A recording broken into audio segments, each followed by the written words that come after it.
So in last video, we learned about analytical method of vector addition. The first method was triangle law of vector addition.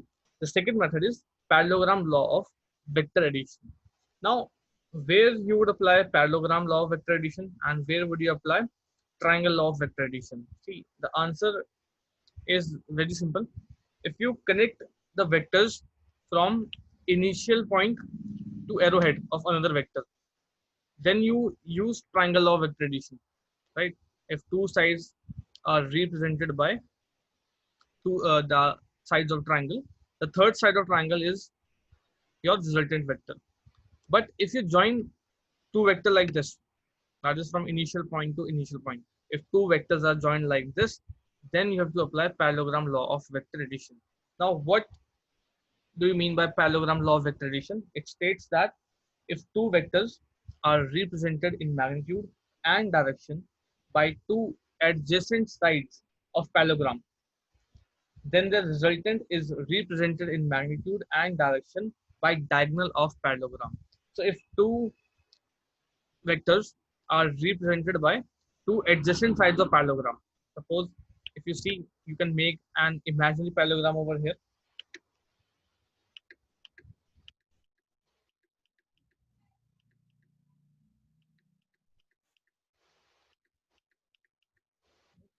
So diagonal of this parallelogram would be treated as resultant vector. Right? This diagonal would be termed as R vector.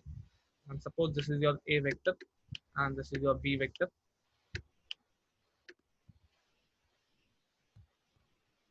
And let A and B be inclined with angle theta. This is angle theta. Now, if you want to find value of R, then you have to derive it. So for deriving, you need to do one construction like the one which was done in triangle law of vector addition. So let this be P, this be E, this be Q, let this be S, and let this be O. So I will start with triangle OQE, this bigger triangle, bigger right triangle, triangle OQE. If I use Pythagoras here, what I get? I get OQ square is equal to QE square plus OE square. Now value of OE can be replaced by OP plus PE.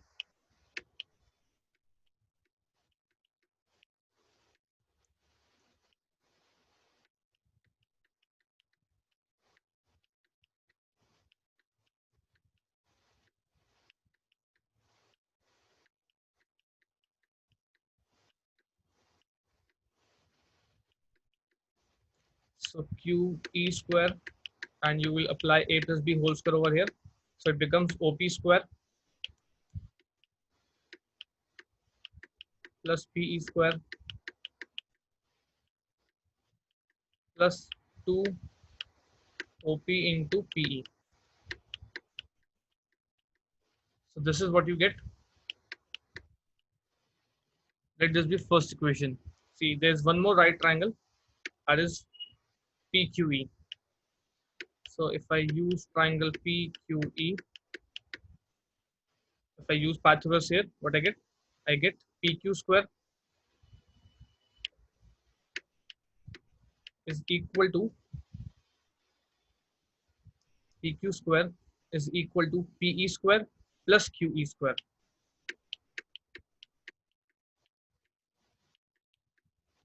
PE square plus QE square. Now, as you know, this is a parallelogram. This PQ would be equal to OS, right? Because opposite sides of parallelogram are equal. So this PQ can be replaced by OS. So I will write this as OS square is equal to PE square plus QE square. You can find value of PE square from this equation and you get PE square to be OS square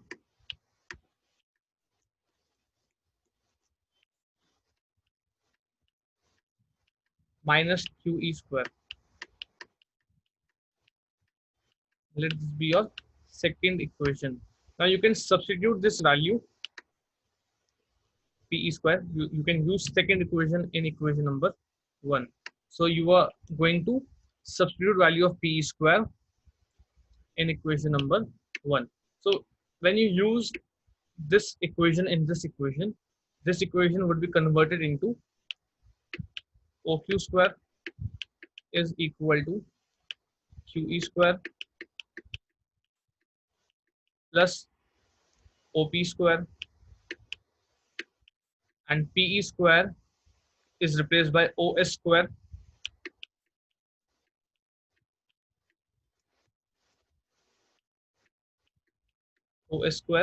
minus QE square.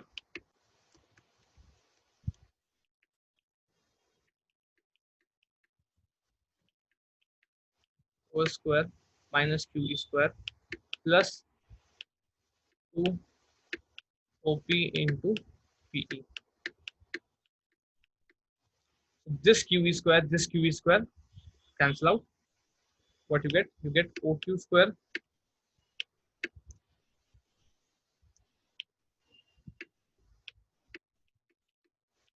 is equal to QE square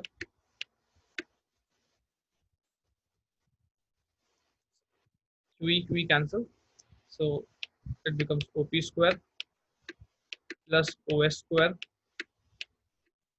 plus 2 OP into PE. Now you have to find value of PE from this triangle. See, if this angle is theta, this angle would also be theta. So if you find value of PE from this triangle, we know cos theta is base by hypotenuse. So cos theta is PE divided by PQ, right? Cos theta would be PE divided by PQ. So PE would be PQ cos theta. The value of PE would be PQ cos theta, and PQ is equal to OS. So value of PE would be OS cos theta. So this PE would be replaced by OS cos theta. So it becomes OQ square is equal to OP square plus OS square plus 2 OP into OS cos theta. Now just put the values of OQ, OP and OS. OQ is your R vector or resultant. OP is your A, OS is B. So the value of R, if you put these values, what you get? You get R square is equal to A square plus B square plus 2AB cos theta. Or you can write R is equal to under root A square plus B square plus 2AB cos theta. Right? So the formula remains same if you use parallelogram law of vector addition or triangle law of vector addition. Also in some questions, you would be asked to find direction of resultant vector. The direction of resultant vector is this angle. This is the direction of resultant vector, and it can be denoted by alpha. In some books, it can be different symbol also, but direction is this from R with A. This is direction of resultant vector. So how you would find direction of resultant vector? So we will derive formula for that also. For that, I'm going to use tan alpha. See, we know what is tan. Tan is perpendicular by base. So if I'm using tan alpha, perpendicular is QE and base is OE. So it would be QE divided by OE. QE divided by OE. So Q divided by OE. OE can be replaced by OP plus PE.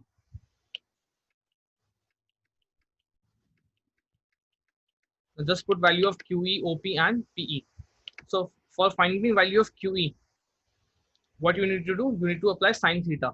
If I apply sine theta here, sine theta is perpendicular by hypotenuse. Sine theta would be QE by PQ. This I'm doing in rough to make you explain how you have to find value of QE. Sine theta would be perpendicular, that is QE, by hypotenuse. Hypotenuse is PQ, and PQ is equal to OS, and OS is B vector or B. So value of QE would be B sine theta, right? So if I put this value, it would be B sine theta upon OP is your A plus PE. PE is B cos theta. So B cos theta. So this would be formula for finding direction of resultant vector.